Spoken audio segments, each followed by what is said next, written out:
December 10, 1898, Spain sold the Philippines to the United States for $20 million. Except that Spain didn't actually control the Philippines anymore. In fact, they had already lost to the Filipino Revolution, and the Americans only held one walled city. So how do you exactly sell a country you don't actually own? And why would the Americans pay the Spaniards for a country that Spain had already lost? So today, let's talk about what really happened. Mabuhay! Or hindi man panganluwid kayo.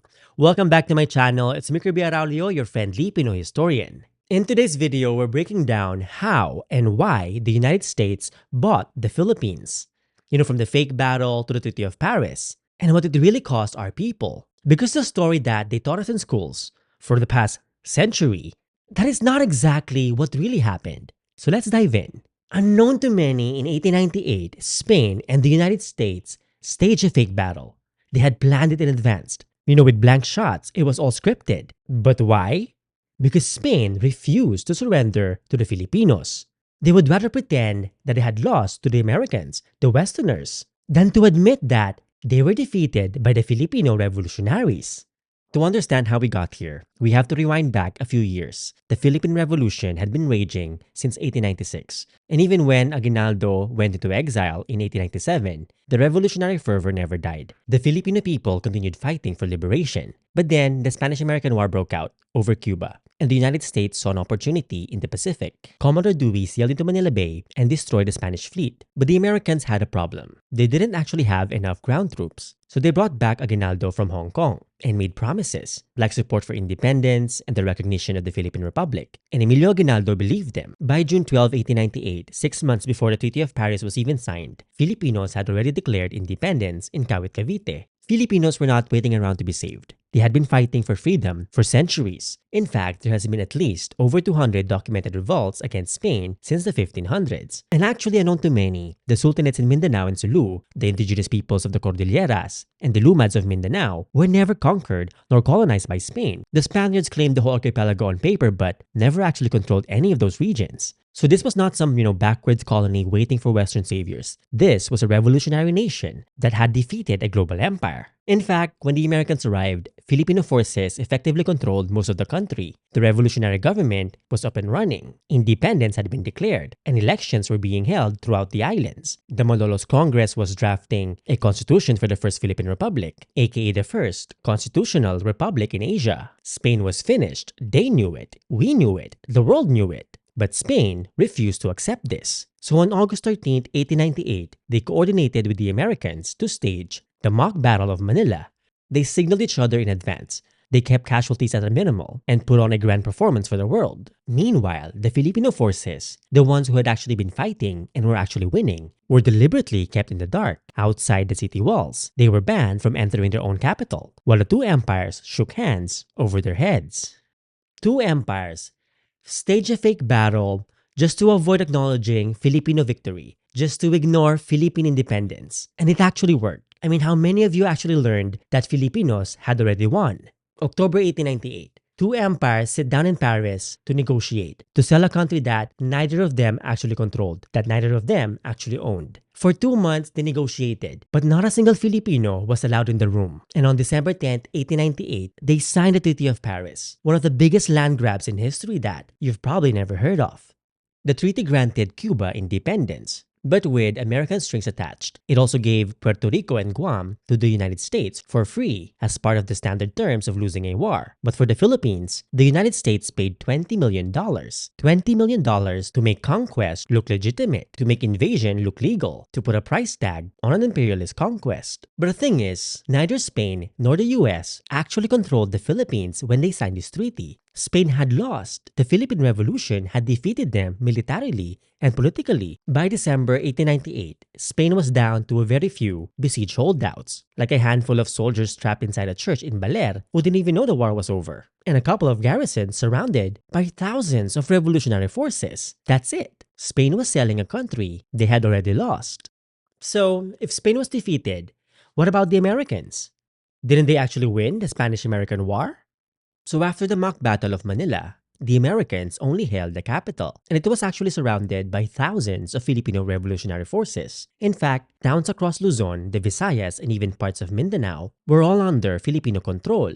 And as mentioned, the Sultanates in Sulu and Mindanao never bowed down to Spain, and they were not about to recognize American authority either. So when Spain ceded the Philippines, they were ceding something that they didn't own. And when the US purchased the Philippines, they were buying something that was not even for sale. They were buying a nation that had already won its freedom. So if you think about it, this is like a random stranger paying another stranger for your house. You own the house, you're living in it. But the strangers, they sign some papers somewhere far away. They hand over the money, and then they tell you that you have a new landlord. That is basically fraud and theft with a fancy legal document. In fact, unknown to many, a Filipino diplomatic delegation led by Felipe Agoncillo was actually there in Paris. They had documents. They had credentials from the revolutionary government. They were prepared to defend our freedom. They demanded to be heard. But sadly, they were ignored, and the doors were shut in their faces. Our independence was erased from the conversation. Our voices were silenced. Now here's the thing that most people don't know. Spain did not actually want to sell our islands. Spain did not want to let go of the Philippines.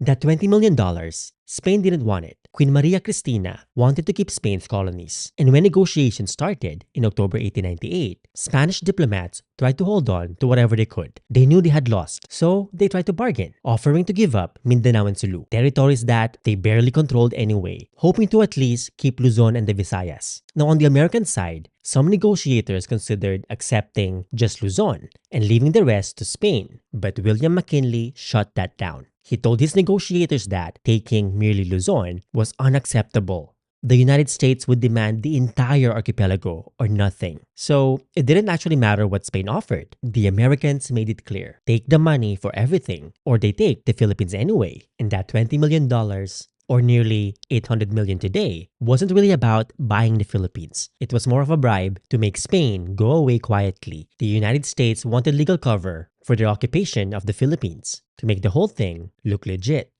So why pay anything at all? The United States had the military power. They could have just taken the Philippines and called it what it really was, a conquest, an invasion. But here's the thing, the Americans in 1898 saw themselves as anti-imperialist. I mean, the whole foundation of the United States was rebelling against the empire, right? You know, this whole life, liberty, and the pursuit of happiness. No taxation without representation. So how do you exactly justify that ideology with invading and occupying a country, a people that had just declared independence? You cannot, unless you pretend that you didn't invade, unless you create a legal fiction that you purchased the Philippines fair and square. I mean, it is not a conquest if you paid for it, right? It is not imperialism if there's a treaty. So that $20 million bought Uncle Sam legal cover and moral justification. And the thing is, it almost didn't happen. The Treaty of Paris passed the US Senate by a single vote. One vote. And it was that close because Americans were actually pushing back. Mark Twain, Andrew Carnegie, I.W. Wells, W.E.B. Du Bois, and even former US presidents, they all called it imperialism. The Anti-Imperialist League was formed specifically to stop this. Not all Americans bought the whole benevolent assimilation propaganda. But the imperialists won by one vote. And that one vote cost millions of lives, millions of Filipinos. Now, let's be real. Why did the United States actually want the Philippines? Let's be honest. Because the thing is, it was not really about helping us. It was never about our liberation or, bringing us civilization or any of that we're here to save you nonsense that we were taught in schools. So first is natural resources. During this time, sugar was one of the most valuable commodities in the world, and both Cuba and the Philippines were among the top producers. Control both, and you dominate the global sugar industry. But the Philippines offered even more. Like for example, Manila hemp for rope and ship rigging, tobacco, timber, and vast agricultural land for plantations. Our islands were a gold mine for profitable resources, and the US wanted all of it. Now second is strategic location. I mean, just look at the map. The Philippines sits at the crossroads of both Asia and the Pacific, with access to Chinese markets, naval bases for projecting military power, coaling stations for ships. So this whole thing was more than just the Philippines. It was also about controlling global trade routes. and military positioning across the entire region. So third, we have imperial competition. Germany and Japan were circling. McKinley feared that if the US did not take the Philippines, another empire would. So Uncle Sam seized them first. Not to protect our islands or our people, but to deny our islands to others. It was empire disguised as a strategic necessity. And fourth, we have racist ideology. McKinley later claimed that God told him the United States had to educate, uplift, civilize, and Christianize Filipinos. And that thinking fed directly into what the Americans called benevolent assimilation. The idea that Filipinos were backward savages. Savages who needed guidance from a so-called more civilized nation. Now, framed that way, taking over the Philippines didn't look imperialist to many Americans during this time, but it looked more like a moral responsibility. But it didn't stop there. Once they had the Philippines, they found more ways to exploit us. Once the Philippines became a US colony, Filipinos slipped into this legal loophole. Filipinos were still treated like foreigners, and they still faced racism. But the racist Asian exclusion laws during this time didn't fully apply. So Filipinos were massively recruited to places like Hawaii, Alaska, Washington, and California, where our manongs became, the backbone of agriculture, canneries, and farm labor. They were doing the hardest work and most dangerous jobs for the lowest pay. And that colonial arrangement is what allowed American industries to exploit Filipino labor. And you can learn more about this in my other videos. So check them out in the links below. Now on top of this, the Philippines became the template for the American Empire. Literally, everything the US learned in the Philippine-American War, from counterinsurgency tactics to hearts and minds propaganda, from concentration camps to water torture, from miseducation to literally targeting civilians. All of that became the blueprint for future wars and interventions in places like Vietnam, Iraq, Afghanistan, and so many more. The Philippines was where America learned how to wage modern imperialist colonial war. So that is why they wanted the Philippines. But wanting it and taking it are two different things. And what came after was war. In fact, less than 2 months after the Treaty of Paris was signed, the United States went to war against the very same people they claimed to be liberating, that they claimed to be saving. The Americans had promised to support Philippine independence. Aguinaldo had fought alongside them, trusting those assurances. But less than 2 months after the treaty, the United States turned their guns on the very people they had called allies. The Treaty of Paris was signed December 10th, and by February 4th, 1899, the Philippine-American War broke out. Now officially on paper, the United States declared victory in 1902. But the thing is, in reality, the violence continued on for over a decade more, especially in places like Mindanao, where the fighting lasted until at least 1913. The United States deployed more troops to the Philippines than they had fighting Spain in Cuba. They used tactics so brutal that American officers were often court-martialed, though rarely punished. These are just some of the atrocities we know about. In 1899, the rape of a pallet, where the American soldiers massacred and pillaged an entire town that had welcomed them peacefully, that had welcomed them with a banquet. In 1901, Filipino forces launched a surprise attack in Balangiga, and the US retaliated by slaughtering entire villages across Samar, killing everyone over the age of 10. In 1906, American forces slaughtered 1,000 innocent Muslims at Buddaho in Sulu, innocent men, women, and children who had taken refuge in a volcanic crater to avoid war. Then in 1913, another massacre at Budbagsak, also in Sulu. Throughout the war, the United States used concentration camps, water torture, scorched earth tactics, and countless brutal atrocities. And by 1902, on the island of Luzon alone, 600,000 Filipinos had been killed. That is 3 times the number the United States officially recognized. Scholars estimate that up to 3 million Filipinos lost their lives because of America's imperial ambitions during the Philippine-American War. Up to 3 million Filipinos died. And what did Uncle Sam call it? What did the Americans call it? An insurrection, a mere rebellion. That is what they called it. Not a war, but an insurrection. Not a genocide, but a rebellion. As if Filipinos were the ungrateful aggressors, rebelling against legitimate authority instead of defending the independence and the freedom they had already won. And that language was a deliberate choice, a choice to shape how Americans understood what was happening, and it shaped how history was written.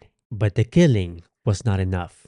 They knew that. So starting in 1901, while the war was still raging across the islands, the United States launched something that would last far longer than any battlefield, a system designed to make Filipinos forget. Because colonial mentality did not happen by accident. It was engineered, and Filipinos are still living with it today. But that is a story for another video.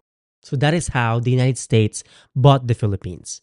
$20 million for a country that was already free, a nation that was already liberated, a treaty signed by two empires thousands of miles away with no Filipino in the room, and the beginning of a war that cost millions of lives, millions of innocent lives, a war that sadly most Filipinos today have largely forgotten. But here's a question that I want to ask you. A question that millions of Filipinos have asked over the past century, over the last 100 years. What if the Philippines remained under American rule? Would it be better for us? Or would it be worse? Let me know what you think in the comments below. And stay tuned for my next video kasi that is exactly what we're going to talk about. We're going to answer that question by looking at the islands that the Americans kept. From Puerto Rico to Hawaii to Guam. So stay tuned and don't miss out. And if you want to learn more about today's topic, check out my book, Black Lives and Brown Freedom. It explores the forgotten solidarity between Filipinos and African Americans during the Philippine-American War, from Captain David Fagan to Ida B. Wells Barnett. And if you want to dive deeper into our people's history, culture, and everything in between, I've made hundreds of videos on this channel. And I've also written several books, coloring books, ebooks, and zines, all about uplifting the narratives of our people. So check them out in the links below. Maraming salamat po o yung kamampangan dakal pong salamat kay Kongan and Ilocano agyaman naklaunay.